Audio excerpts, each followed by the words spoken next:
என்று சொல்லுகிறார்கள். ஆனால் இந்த திருவிழா மீனாட்சியை பெற்றெடுத்த மலையத்துவச பாண்டியன் இருக்கிறாரே, அவருடைய காலத்திலே இருந்தே பாண்டிய மன்னர்கள் இந்த திருவிழாவை நடத்தியிருக்கிறார்கள்.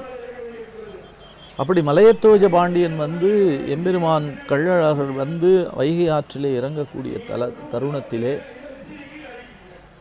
பின்னால் நின்று இரண்டு புறங்களிலும் இருந்து சாமரம் வீசினான். கள்ளழகர் நேரடியாக அவனோடு பேசியிருக்கிறார்.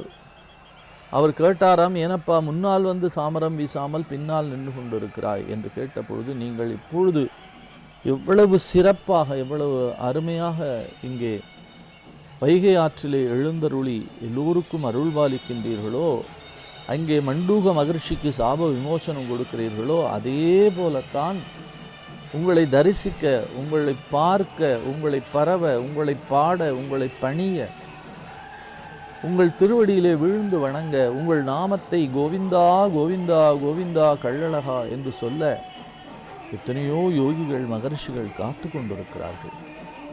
ஆகையினாலே நான் முன்னால் வந்து நின்று, அவர்கள் ஏன் என்னை சுவாமியை மறைக்கிறீர்கள் என்று கேட்டால் என்ன செய்வது என்பதனாலே பெருமாளுக்கு பின்னால் நின்று இந்த கைங்கரியத்தை செய்யக்கூடிய பாக்கியத்தை பெறுகிறேன் என்று மலையத்துவஜ பாண்டியன் சொன்னார். அந்த மலையத்துவஜ பாண்டியன் சொன்ன உடனே பகவான் சொன்னாராம், கவலைப்படாதே, நான் என் முன்னாலே ஒரு கண்ணாடியை வைக்கிறேன், நீ பின்னால் நின்றாலும் கூட என்னுடைய திருமுக மண்டலத்தை அந்த கண்ணாடி வாயிலாக தரிசனம் செய்யலாம் என்று. அவருக்காகத்தான் இந்த எதிர் சேவை என்று நாம் சொல்லுகிறோமே, அந்த எம்பெருமானுடைய திருமுகத்தை அப்படியே அந்த கண்ணாடியிலே இன்றைக்கு நாம் மிக அழகாக காண்கின்றோமே, அந்த அற்புதம், அந்த அருமை மலையத்துவஜ பாண்டியனுக்காக தொடங்கியது.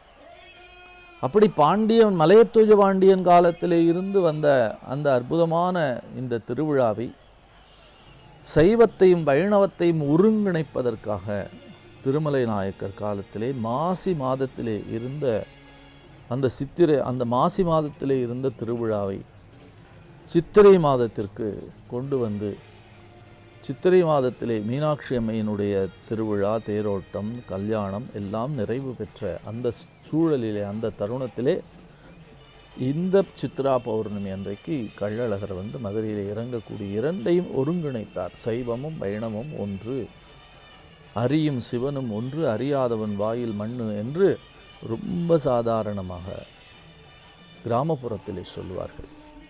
அப்படி அந்த இரண்டு திருவிழாவையும் ஒருங்கிணைத்த பெருமை. இப்போ மாசி மாதத்திலே நடந்த பிரம்மோற்சவம் சித்திரை மாதத்திற்கு வந்தது என்பதற்கான ஆதாரம் என்ன என்று கேட்டால், மதுரையை பொறுத்த வரைக்கும் எந்தெந்த மாதங்களிலே திருவிழா நடைபெறுகிறதோ அந்தந்த வீதிகளிலே சித்திரை வீதி இருக்கிறது. அந்த மாதிரி மாசி வீதி என்று, வடக்கு மாசி வீதி, தெற்கு மாசி வீதி என்று மாசி வீதி என்று இருக்கிறது. இந்த சித்திரையில் திருவிழா நடைபெற்றாலும் கூட அந்த மாதத்திற்குரிய மாசி வீதியிலே தான் இன்றைக்கு கூட தேரோட்டம் நடைபெறுகிறது என்ற காரணத்தினாலே தான் இது மாசி திருவிழா என்று நம்முடைய வரலாற்று சான்றுகள் நிரூபிக்கின்றன. அப்படி இந்த இரண்டு திருவிழாவையும் ஒருங்கிணைத்த பெருமை நம்முடைய திருமலை நாயக்கருக்கு உண்டு.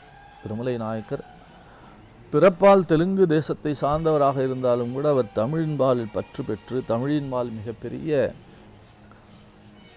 அருமையான ஒரு பற்று கொண்டு குமரகுருபரரை அழைத்து வந்து மீனாட்சி அம்மை பிள்ளைத்தமிழ் பாடச் செய்தார்.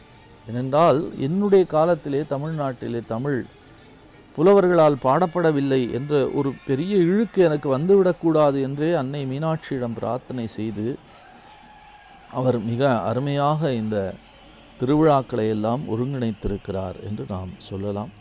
அந்த வகையிலே மிகச் சீரோடும் சிறப்போடும் பொலிவோடும் வலிவோடுமாக நடைபெற்று கொண்டிருக்கக்கூடிய இந்த திருவிழாவிலே நாம் அருமையாக காத்து கொண்டிருக்கிற இந்த அற்புதமான தருணம், வைகை ஆற்றிலே இறங்கி சுதபஸ் என்று சொல்லக்கூடிய மண்டூக மகர்ஷி அவர் அந்த ஆற்றிலே இருந்து எம்பெருமானை வழிபாடு செய்து கொண்டிருக்கிறார். சதா சர்வ காலமும் அவருக்கு அதே நினைப்பும் அதே சிந்தனையுமாக இருக்கிறது.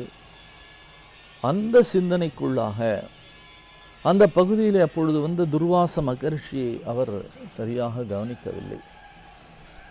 துர்வாசர் உடனடியாக கோபப்படக்கூடியவர். அவர் மிகப்பெரிய தவசியில் இருந்தாலும் உடனடியாக கோபம் வரும். ஆகையினாலே இவருடைய இந்த நிலையை பிளே ஸ்டோர் மற்றும் ஆப் ஸ்டோரில் இருந்து பாலிமர் செயலியை QR கோடு மூலம் பதிவிறக்கம் செய்யுங்கள்.